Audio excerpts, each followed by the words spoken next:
Good evening and welcome to today's Tropics for July 23rd, 2020.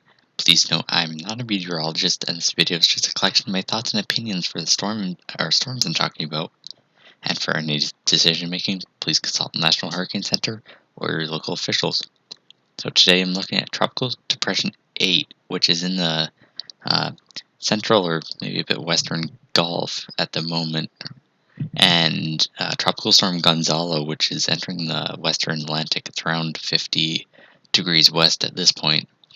Let's look first at Tropical Depression 8. So that looks relatively impressive now. It's taken the day to organize and intensify a little, and you can see that there's a pretty decent mid-level center here around this region, and it has like great upper level outflow here. You can see it extends in all directions. It's like just like almost textbook and or anticyclonic outflow. So it has a very good upper air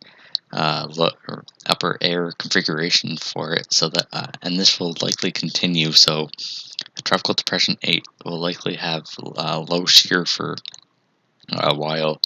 Uh, and also it has been less broad now with the most recent recon mission, and the only really thing it needs to do at this point is stack up a little more. The mid-level centers around here, but the problem is the low-level center is just a bit to the east of that, and that means that it's harder to intensify if you don't have the stacked lows. But they have been moving closer throughout the day, and it looks like it'll be stacked tonight, and will likely be able to intensify a lot more starting then.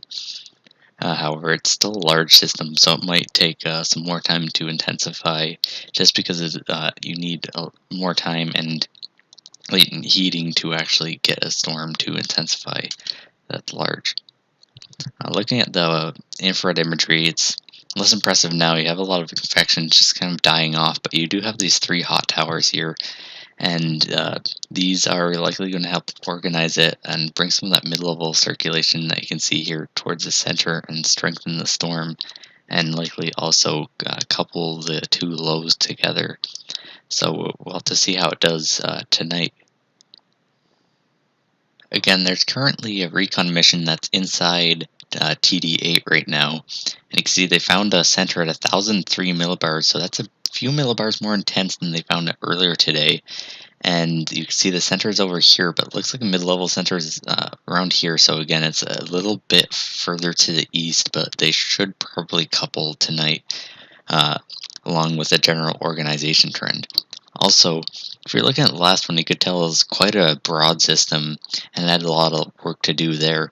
But that's pretty much been done today, because if you now look at it, it's like not broad at all. Actually, there's hints of a little radius of maximum winds here, or not there, but in near the center. So it might be trying to get organized more quickly now, and it looks like it should intensify, especially with continued favorable conditions. Looking at the steering, so here's the GFS. I'm not really looking at it for storm strength. It's doing awful at this point. It just doesn't do anything with TD8 for some reason. I have no idea why. The conditions look favorable on it, but it does seem to have a handle on the actual conditions around the storm, just not the storm itself. Again, I don't know why. It just is. But what steering is relatively straightforward. We'll have this trough that's up in Canada right now. It's going to dive down to the south and the east, and what that's going to do is you're going to have a more amplified western trough or west coast trough. And what does that do? Usually, you get a more east coast or more amplified east coast ridge, and that is exactly what's going to happen. So you're going to see this amplify and strengthen.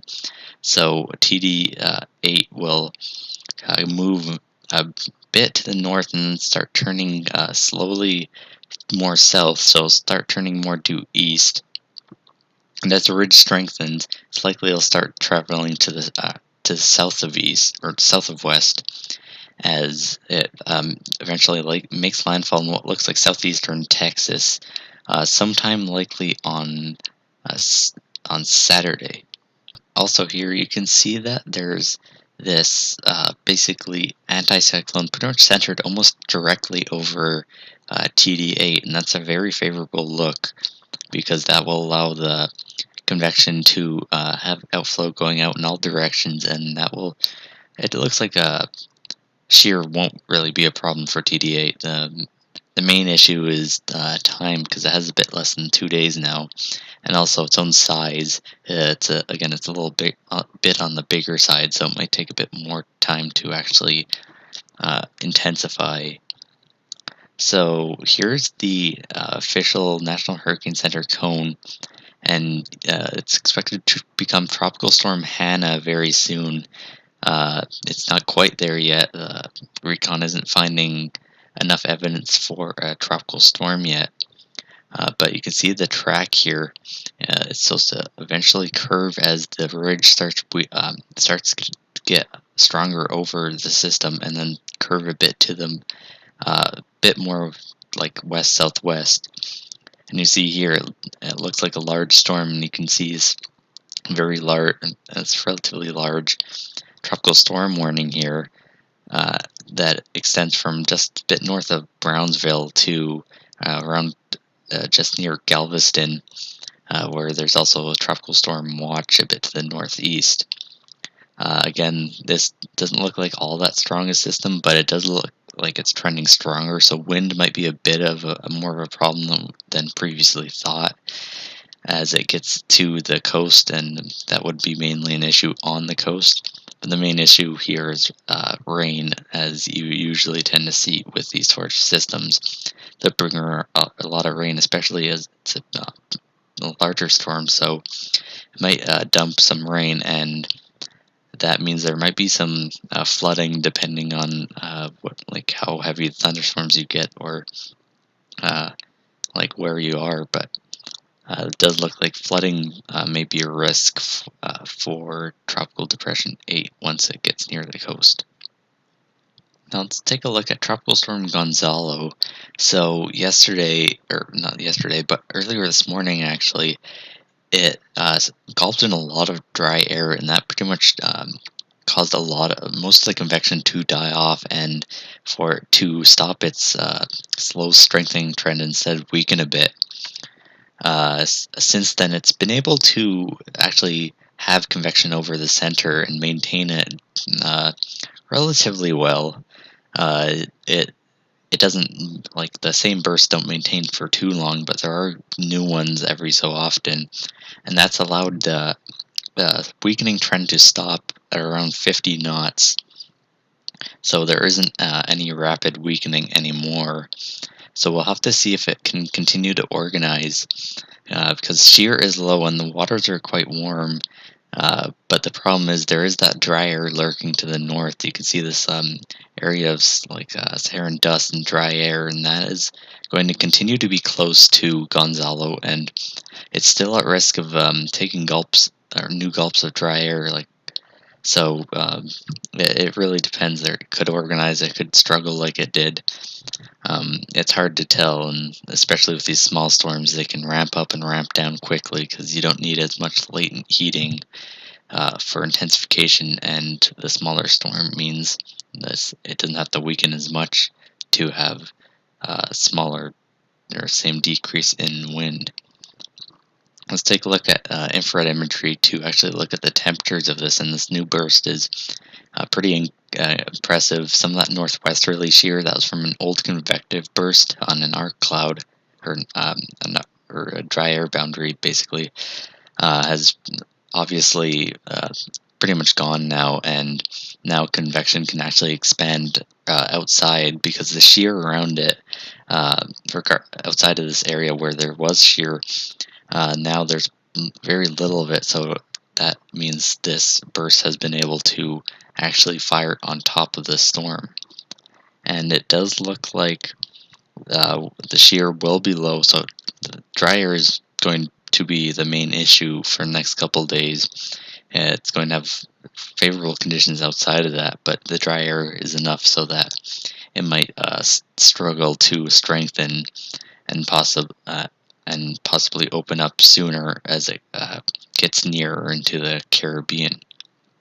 But there is shear on the way, and you can see that it's basically dominating the eastern Caribbean, and uh, you have Gonzalo right here, and it has pretty decent conditions around it. You can see a generally anticyclonic flow around it, and that means it is going to be able to have a relatively healthy outflow, but it is coming into this area of higher shear. So the forecast still looks uncertain while Gonzalo is actually in the main development region, because it really hinges on if dry air can get into the core, and if it can, then you have weakening, but if it can't, that leaves a window for organization. You have two camps. You have the Euro model, which looks a bit weaker, and then you have the HWRF, which is pretty much almost unrealistically strong at this point. It hasn't really verified the wealth of Haas Day. It's just been too strong with Gonzalo, and just hasn't picked up on the dry air intrusion that happened earlier today. So it seems that the GFS is in the middle of this, but again, it can go really either way. It's hard to tell, but once it actually gets into the Caribbean, then it looks like weakening will commence, because it will be dealing with some increasingly westerly shear. And if you have westerly shear like that, with drier air to the west, so you see these lower precipitable water values out in front of the storm. If you have westerly shear, that means you have convection getting taken away from the actual low center, and you have advection of air from the west. So that means you have that drier air that would be getting into the storm, and that means if you have dry air and shear, that means you have convection shearing off a low, and it struggles to actually fire again in that dry air. That means it weakens, so it's likely they'll weaken and probably even dissipate somewhere in the eastern or central Caribbean. Further out than that, we'll have to see, but it does look like it'll have a hard time and likely dissipate in part of the Caribbean. Looking at the official National Hurricane Center cone, you can see it's expected to strengthen it a little bit. So this is partly just keeping the previous forecasts as to not go. You look at the short-term changes that may be a bit misleading. So at this point, it's expected to become a minimal hurricane, but I'll have to see if it does attain that intensity. It could, because as long as it doesn't get dry air in the circulation, but otherwise, if it continues to struggle, then it might not reach this strength. Still, there are hurricane watches for some of the Windward Islands and Barbados, and some hurricane watches. So the main issue, it looks like, as it gets through, there will likely be gusty winds, even if it is anywhere from tropical wave to a hurricane. So if you have interest in this region, or you are in that region, please still pay attention to Gonzalo and see what it does, and prepare for the worst, but hope for the best, like an open wave approaching. Otherwise, Douglas continues to strengthen in the Eastern Pacific. It's almost Category 4, and it looks quite impressive. Might be a threat to Hawaii down the line. Otherwise, there isn't really much going on in the tropics. The West Pacific continues to be very quiet. And if you have any questions or comments about my video, please let me know, and thanks for watching.